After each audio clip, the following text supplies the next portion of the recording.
Bref, il y a une marche contre l'antisémitisme.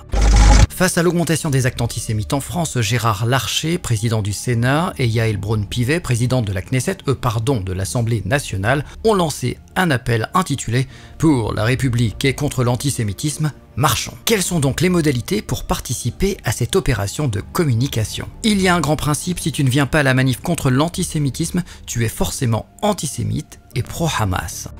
Ne pas venir, c'est soutenir le Hamas. Ne pas venir, c'est soutenir les antisémites. Choisissez. Si tu es antisémite ou classé comme tel, tu ne peux pas venir à la manifestation. Tu n'es pas le bienvenu, n'est-ce pas, LFI? Vous vous posez des questions sur Marine Le Pen, mais sur Jean-Luc Mélenchon, vous dites très clairement il n'a pas sa place dans cette manifestation dimanche. Mais il s'est exclu de lui-même, de toute façon. Il s'est exclu de lui-même. La question ne se pose même pas. Donc tu restes antisémite. Moi, et collectivement, effectivement, il est hors de question de marcher aux côtés de gens qui sont dans une organisation qui a été fondée par des anciens nazis et dont le président actuel a déclaré dimanche dernier que Jean-Marie Le Pen n'était pas antisémite alors qu'il a été condamné 5 fois. En revanche, si tu es antisémite mais que tu as réussi à devenir pote avec tes ennemis en rendant ton discours plus joli, tu es le bienvenu, surtout si tu soutiens Israël. Jean-Marie Le Pen s'est évidemment enfermé dans un antisémitisme qui a amené en 2015 à une rupture politique. La racine réelle de cet antisémitisme décomplexé qui s'est abattu sur le pays depuis le 7 octobre et qui tire ses racines de l'islam radical et d'une extrême gauche qui légitime cet antisémitisme. Sauf pour Yael Braun-Pivet et Gérard Larcher qui, pour t'éviter, iront à l'avant du cortège. Il n'est pas question de savoir s'ils doivent être les bienvenus. En tout cas, ce qui est certain, c'est que le président du Sénat et moi-même, nous défilerons en tête de ce cortège et nous ne défilerons pas à côté du Rassemblement national. Ne soyez pas mauvaise langue, ce n'est pas du tout pour être sous le feu des projecteurs et bénéficier d'une belle image. Si tu n'as pas prévu de venir à cette manif, tu es antisémite asymptomatique. Si tu as prévu d'aller à une manifestation en faveur de la Palestine pour dénoncer les frappes israéliennes qui massacrent des milliers de civils innocents à Gaza, tu es antisémite. Si tu as prévu d'aller voir le spectacle de Dieudonné à Toulouse que la justice vient d'autoriser, évidemment tu es antisémite, voire le mal absolu. Si tu es antisioniste, tu es antisémite. Oui, parce que l'antisionisme, c'est la négation de l'existence de l'État d'Israël. Et donc pour moi, c'est de l'antisémitisme. D'ailleurs, l'Union européenne, aujourd'hui, le dit aussi clairement.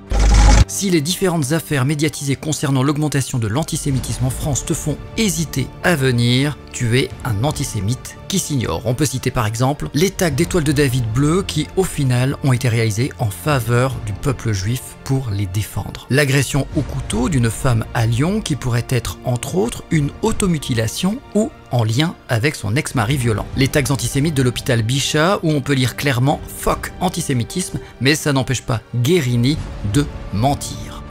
Si tu viens avec un drapeau israélien, c'est très bien, tu prouves ton philosémitisme. Moi je suis pas d'accord sur les drapeaux. Moi je souhaite que dimanche il y ait le maximum de drapeaux israéliens.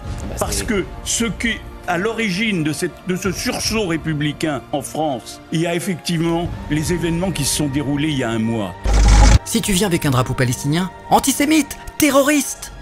Si tu as prévu une autre activité, tout comme moi ou Macron, des fois on a des points communs, tu es antisémite aussi. Raphaël Enthoven, le pseudo-philosophe qui a léché le postérieur de Manu pendant toute la durée de la crise sanitaire, a réussi à le critiquer. Si tu penses qu'il aurait été plus pertinent d'organiser une marche pour la paix des peuples, qu'ils soient sémites ou non, tu es antisémite. Vu les circonstances actuelles, je pense que manifester contre l'antisémitisme est une obligation morale et citoyenne. Non, ce n'est pas marcher contre l'antisémitisme qui est une obligation morale. L'obligation morale et légale, c'est de ne pas être raciste ou antisémite ou haineux. D'ailleurs, j'en profite pour rappeler que les Palestiniens sont également des sémites. Dans les manifestations contre les bombardements à Gaza, je n'ai pas encore vu Meyer Habib, ni Arthur, ni Tomer Sisley. Sont-ils antisémites? Je voudrais juste rappeler que aujourd'hui se planquer derrière une envie de défendre les Palestiniens et descendre dans les rues pour manifester, venez, on appelle ça comme ça doit être appelé, c'est de l'antisémitisme et rien d'autre. Pour Israël, la France et la communauté internationale, soit vous soutenez Israël, soit vous soutenez le terrorisme. Concernant la marche du 12 novembre, soit vous marchez contre l'antisémitisme, soit vous êtes antisémite. Bref, il y a une marche contre l'antisémitisme et moi j'irai à la piscine.